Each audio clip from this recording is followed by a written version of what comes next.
What's going on, gentlemen? It's Kurt Robinson, Big Guy Fly, BigGuyFly.com, and today we're going to talk about body image. So you're fat, and so am I, and so is pretty much everybody else who watches these videos. If you're considered a big and tall man, in the eyes of whoever makes up these standards, you're considered to be fat. But why exactly is that so bad?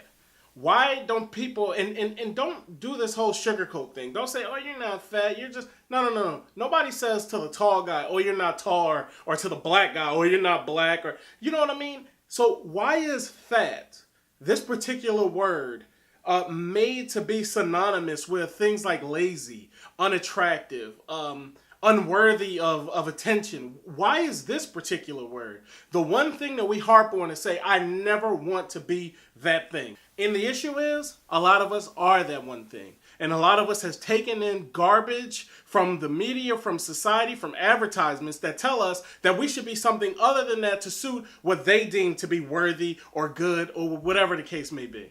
So today I'm going to tackle it. This video was called You're Fat, Not Dead. And that's just it. You are fat, you're not dead, and you're not either or. You're not fat or attractive, you're fat and attractive. You're fat and handsome. And I'm going to get to some of that in a second here. Anyway, this is Kurt Robinson. This is the guy version of body image. You're fat, not dead.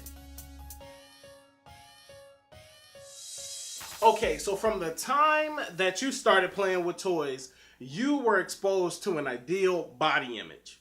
So I've got a 3-year-old son. His name is Micah. I love him very, very much. And this is Micah's toy.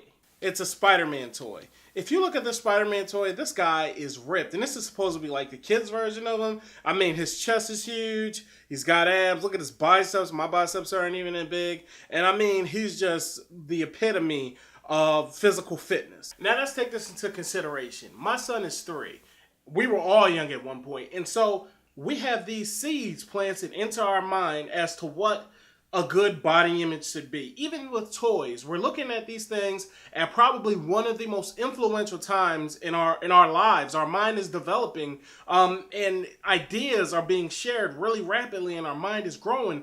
But we see this thing, this Spider-Man, this Superman, this Batman, even the Ninja Turtles. I was looking at some of my son's toys, and they're all super ripped. And so it puts in our mind this image that most of us will never even get to.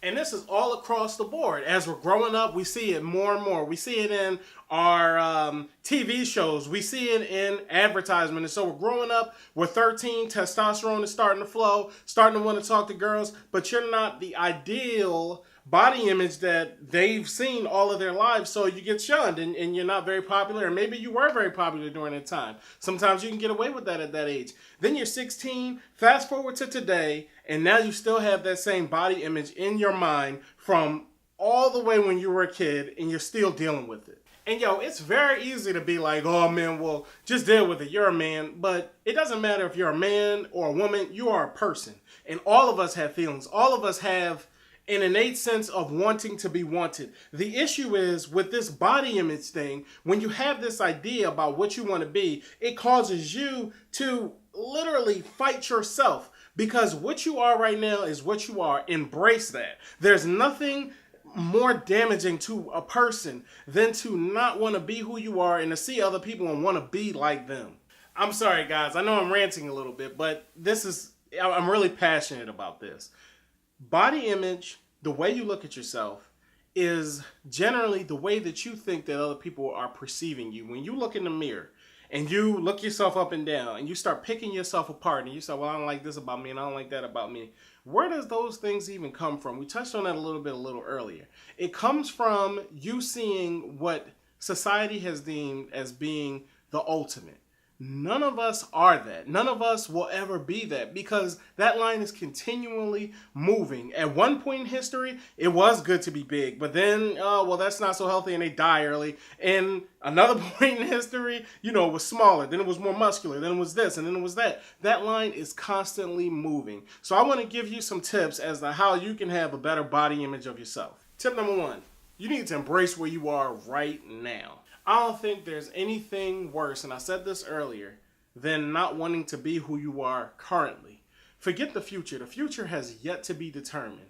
Until you can embrace who you are at this moment, fat, big bone, whatever you want to call it, you'll never be happy with yourself. I know people personally who have lost, like 100 pounds they've lost, and they're still not happy with themselves. And it has nothing to do with weight. It has to do with the way that they perceive themselves. So until you embrace who you are right now physically, you won't be happy with who you potentially could become. Tip number 2 to a healthy body image, you have to start relating to people who relate to you.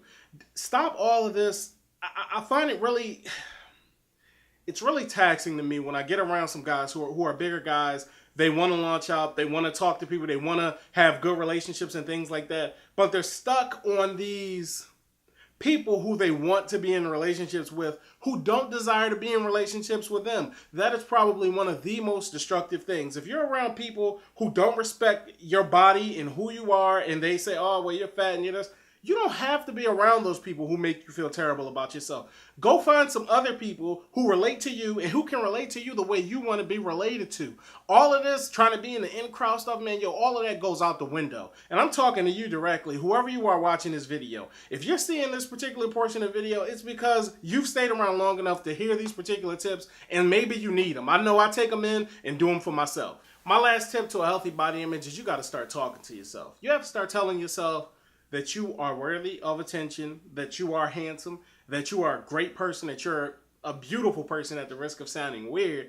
But you have to start speaking to yourself. The problem is that we've been taught that affirmation comes from outside. Somebody else telling you that you look nice, or somebody else saying something nice about you or boosting you up. The issue with that is if someone affirms you, they can always take that back. And so if they can take it back, then that means you don't have it anymore. But if you begin to tell yourself that, I hope there's some younger guys watching this, because sometimes with older guys, it's hard to get it through to them. If you can start telling yourself those things, that you are worthy of attention, that you are handsome, that you are an attractive person, and you're fat, and all of those come together and are one thing, if you can begin to tell yourself that and take that in and really grab hold of that, you won't have any problems when it comes to your body image. Listen, respect yourself, respect your body.